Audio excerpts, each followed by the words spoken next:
Maybe they were too naive to understand that seeking out the murder tree was a bad idea. Maybe they were mistakenly bespelled by their youth that they were invincible. Or maybe they were simply stupid. Either way, the three teenagers drove boldly through the countryside toward the old cemetery that was entombed 5 miles deep into Dunwich Forest. The legend of the murder tree was nearly 400 years old. The story went that on March 10th, 1659, twin girls named Gretchen and Dolly Crookbane had found a crow's nest in a tree while playing in the cemetery. The nest had 6 new hatchlings. The twins were said to have been wicked little girls, and they killed the baby birds for fun.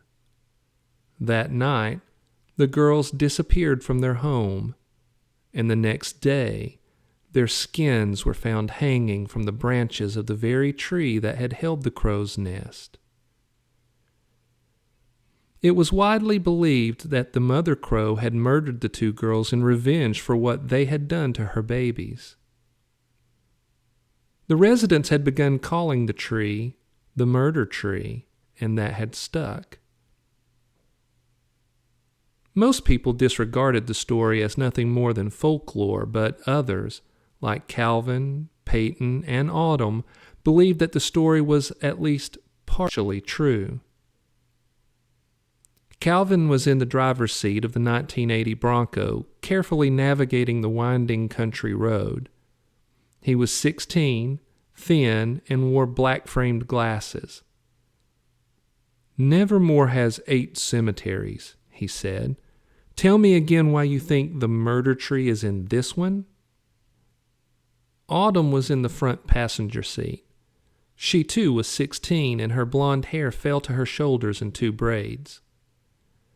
"It's the first and oldest cemetery in the area," she replied.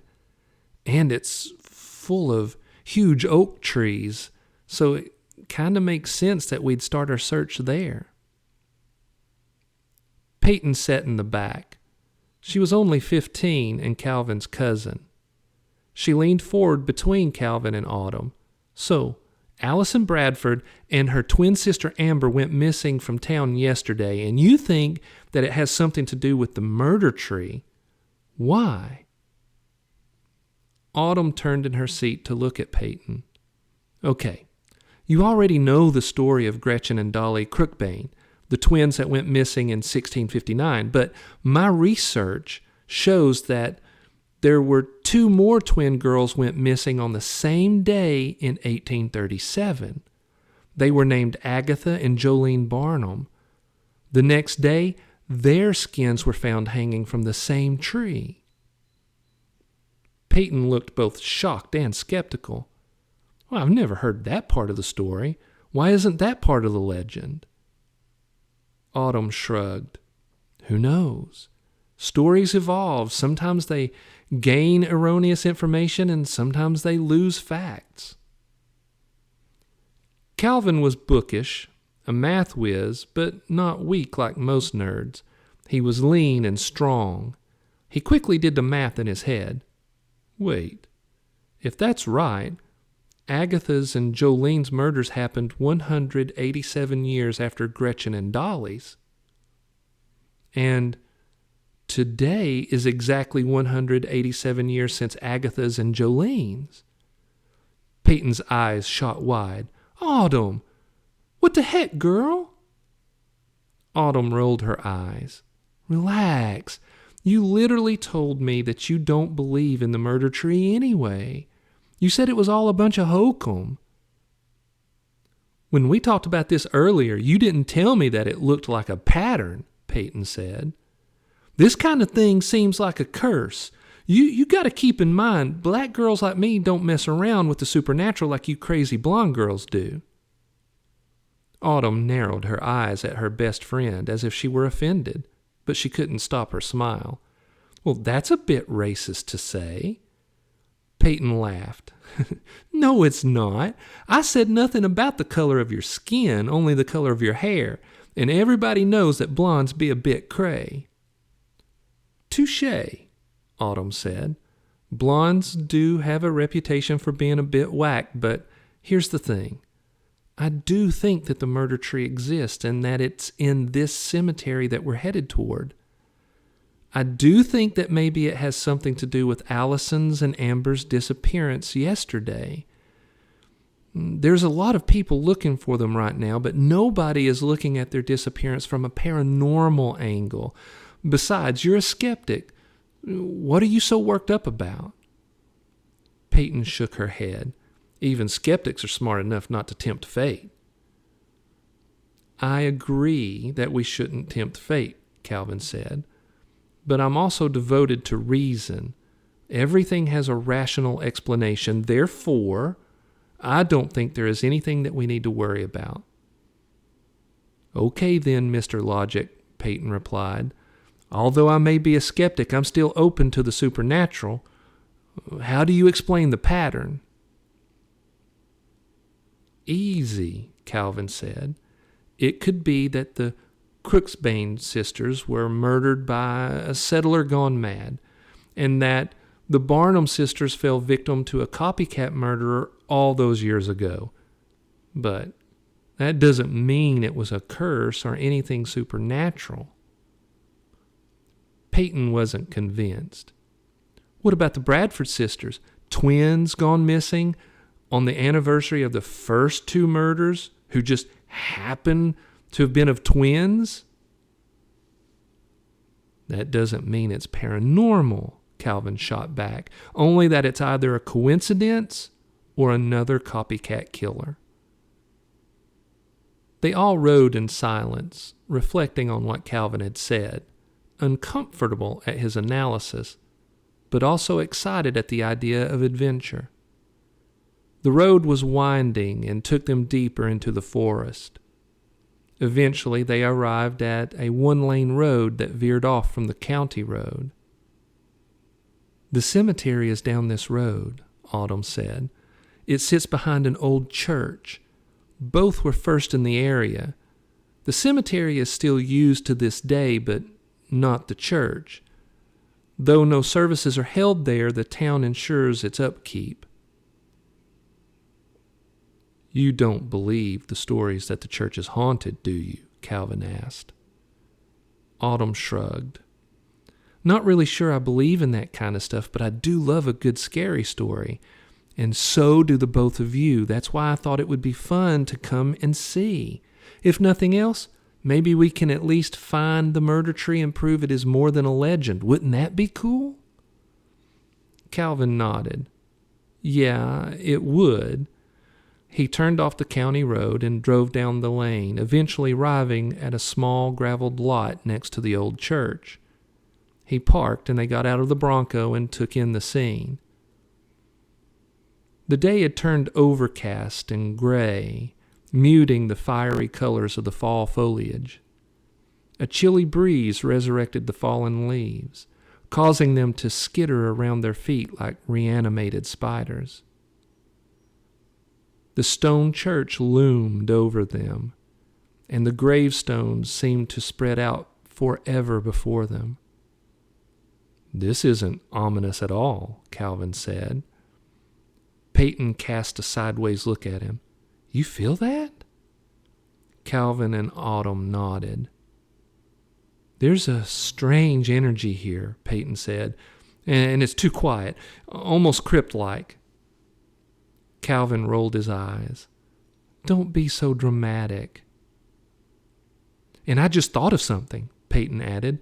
We show up at a haunted cemetery to look for a thing called the murder tree, and we brought no weapons. We literally just showed up empty-handed.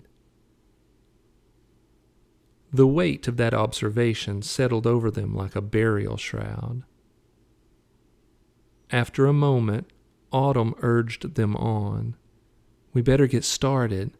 Daylight is running out.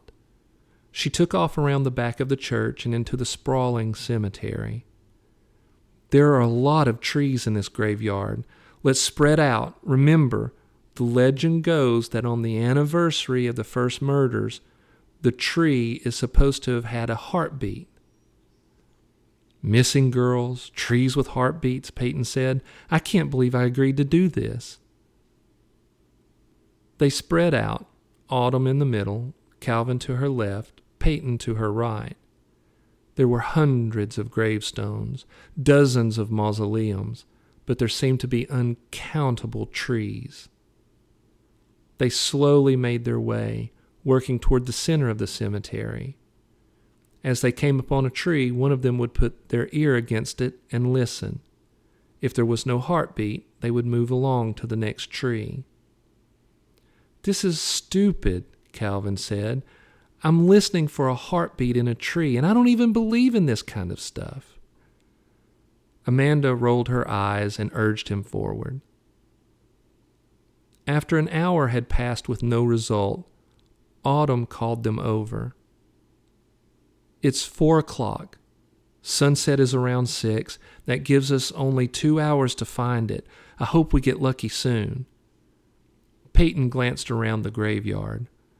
I already feel like we're surrounded by evil things. There's no way I'm staying here after dark.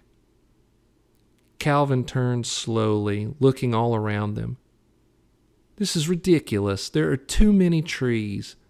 We need to narrow it down.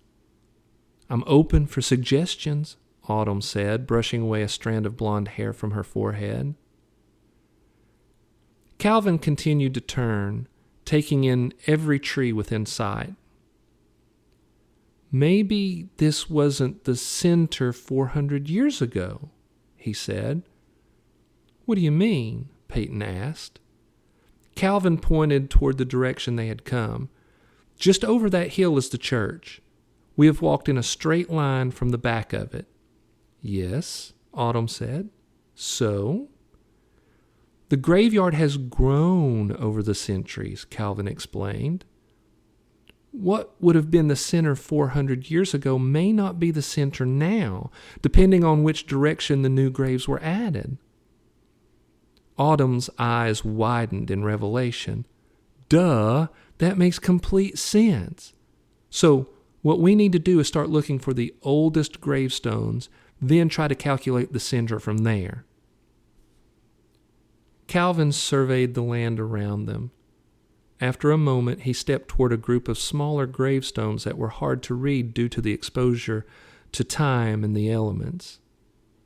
This one is dated 1800. He pointed east from where they were standing, and the gravestones in that direction look like they are getting older. And there's plenty of trees. Let's go that way. They made their way over a hill and saw a particularly massive live oak clawing toward the sky. Its leaves had passed the fiery stage of fall colors and were now mottled with death, though they had yet to fall to the ground. Most of the trees around here still have bright fall-colored leaves, Calvin said. But not that one. Autumn pulled her gaze from the twisted tree. What's up with its bark? It looks almost like alligator skin. Well, that has to be our tree, Calvin said. He glanced around. The sun had fallen below the treetops of the forest that surrounded them, further darkening the day. We're running out of time. They began walking toward the tree. As they got closer, they felt the temperature drop, and they also heard the faint thrum of a beating heart. They stopped and glanced nervously at each other. Calvin saw the wonder in the girl's eyes and knew that they could see the same in his. Holy cow, Peyton said. You hear that? So the story is true. How is it doing that? Calvin was shaken, but not ready to give up on logic. The tree was creepy as hell, and the heartbeat coming from it seemed to sink to his own, making him feel anxious. but he mustered his courage and stepped under the dark shadows cast by the murder tree's long, groping limbs, which reminded him of giant black tentacles. "There has to be an explanation," he said. The girl stepped under the massive tree, also feeling its oppression. "It's definitely coming from inside the tree," Peyton said. Calvin had brought along a backpack with water, snacks, and a flashlight. He removed the flashlight, clicked it on, and shone it up into the intertwining branches, looking for the source of the heartbeat. Even with the bright light, he was not able to see far due to the decaying leaves. He maneuvered around the trunk, looking from different angles. Autumn touched the tree's alligator-like bark. It felt unnaturally warm, and she snatched her hand back when she thought that the bark shivered at her touch. "I take it that didn't feel good?" Peyton said. Autumn grimaced and wiped her hand on her jeans. "No, I didn't like that. Maybe Peyton's right and we should just leave. This tree is wrong. It's just filled with darkness." "I think I see something up in the branches," Calvin said. He stepped closer, careful not to touch the bark. He moved the light toward a break in the serpentine branches. He shivered when the light illuminated Allison and Amber Bradford. Their ankles were bound to a branch, and they hung upside down, their long red hair intertwining with the scaly leaves. "Dear Lord," he said. "Oh my gosh," Peyton said. "That's them, the missing girls." Calvin pushed his shock aside. "We have to get them down." "But they look dead," Peyton said. "We need to call the sheriff." She took her phone from her pocket and said, "Crap! No service." Calvin and Autumn checked their phones. Neither of them had service. Calvin handed Peyton the flashlight. "We can't just leave them up there. Take this so that I can have both my hands free to climb up and get a closer look to see if they're even alive." Just as Calvin reached toward the lowest branch, an odd sound came from the woods surrounding the cemetery. It began as a nearly imperceptible susurration from deep within the darkling forest. "Are those voices?" Calvin said. "It's hard to tell," Peyton said. "I don't like this." "Hurry up and see if they're alive," Autumn said. "Then let's get the hell out of here." Calvin steadied himself and grabbed the lowest branch, grimacing at the fleshy feel of the bark, and pulled himself up into the tree. He could feel the tree's unnatural heartbeat pulse against his palms. The murmuring from the woods grew louder and closer. "Hurry, Calvin," Autumn said.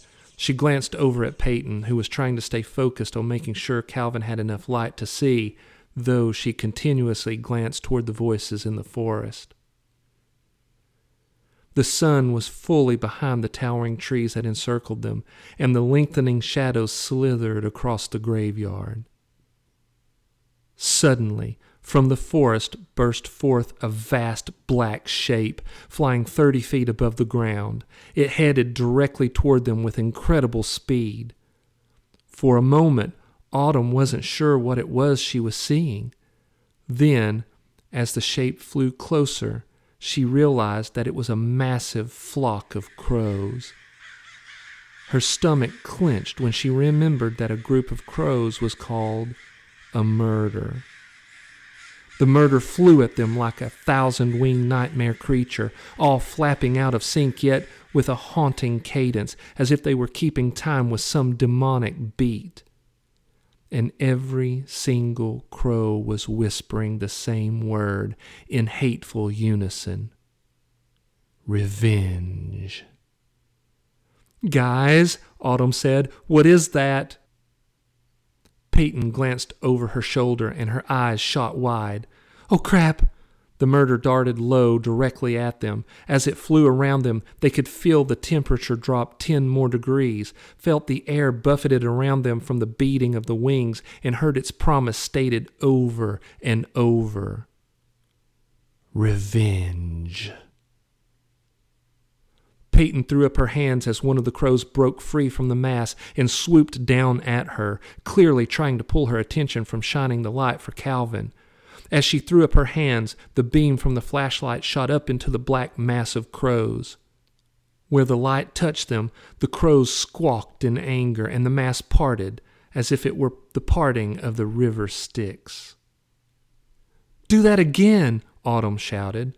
The flapping of the wings and the verbal repeating of their evil intent was so loud that Peyton barely heard her. But she understood and began shining the light all around them, temporarily keeping the murder from attacking. She glanced up at Calvin and saw that he was now close enough to Allison and Amber that he could check for signs of life. Rope secured their legs to a gnarled branch. As he reached toward them, they both jerked awake, eyes wide with fear and shock, and began screaming. Calvin was terrified but focused.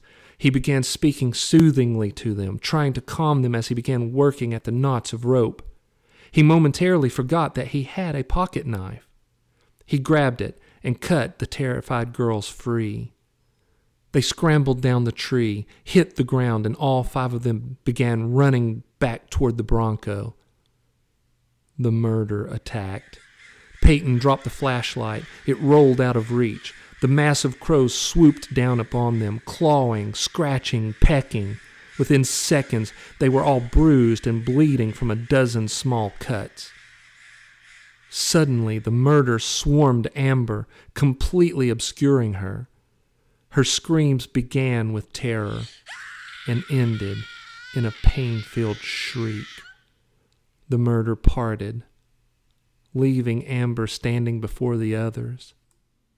Her skin had been completely removed from her body. She stood before them, a terrifying sight of raw meat and tendons. Her face was a gruesome, grinning mask. For a sickening heartbeat, she was still alive. Then her eyes rolled back and she collapsed to the ground, dead. Autumn and Peyton were crying. Calvin was shaking. Allison simply stood in shock. The mass of crows twirled up into the sky, carrying Amber's skin, and headed toward the murder tree. Calvin suddenly understood. "Go, go, go," he said. "They're going to come back for Allison's skin." Autumn and Peyton bolted for the Bronco. Calvin grabbed Allison by the arm and dragged her along with him. When they had made it to within 50 yards of the church and the Bronco, he hazarded a glance back. He saw that the crows had draped Amber's skin from one of the murder tree's branches. They swarmed back up into the sky, then shot directly toward them. He yelled at the girls to run faster. They shot past the church just as the murder fell upon them. They were buffeted by 1,000 wings, pecked with hundreds of beaks, scratched with dozens of claws. They made it to the Bronco, snatched open the doors, and Peyton and Autumn climbed inside and pulled Allison in behind them while Calvin crawled into the driver's seat. They slammed the doors shut. Luckily, none of the crows had gotten inside the Bronco, but they assaulted the vehicle with rage. It was difficult to hear above the cacophony of the squawking, the hammering, the pecking. Calvin fumbled the keys into the ignition, and the Bronco roared to life. He slammed into drive and tore off down the tree-lined lane away from the cemetery. The murder followed them, relentless in their attack. However, when Calvin roared out of the woods and onto the county road, the murder stopped following them and shot back toward the cemetery. For a while, they rode in silence. trying to process everything they had seen. Allison was in shock and continued to sob at the loss of her sister. She sat between Peyton and Autumn, and they held her, knowing that words would ring hollow. The sun had released its claim on the day, and night was in full reign when they drove past the Welcome to Nevermore sign at the edge of town. They made their way to the sheriff's department, where they were immediately taken to see Sheriff Mosley. To their surprise, Mosley did not question their sanity as they told their macabre story. In fact, it seemed as if he already knew that Nevermore Hollows was more mysterious and dangerous than it seemed. He sent deputies to the graveyard to recover Amber's body. Then he had an EMT look after Allison as he took their statements. Afterward, he called their parents, and while they waited, he told them that though they had been foolish to set off alone, he was impressed at their bravery and quick thinking under pressure. Then, before leaving them alone in a quiet room so they could console each other while they waited for their parents, he left them with a profound statement. "There is a spiritual realm," he said. "It is inhabited by evil entities, and they want to destroy you. Therefore, you must continue to fight."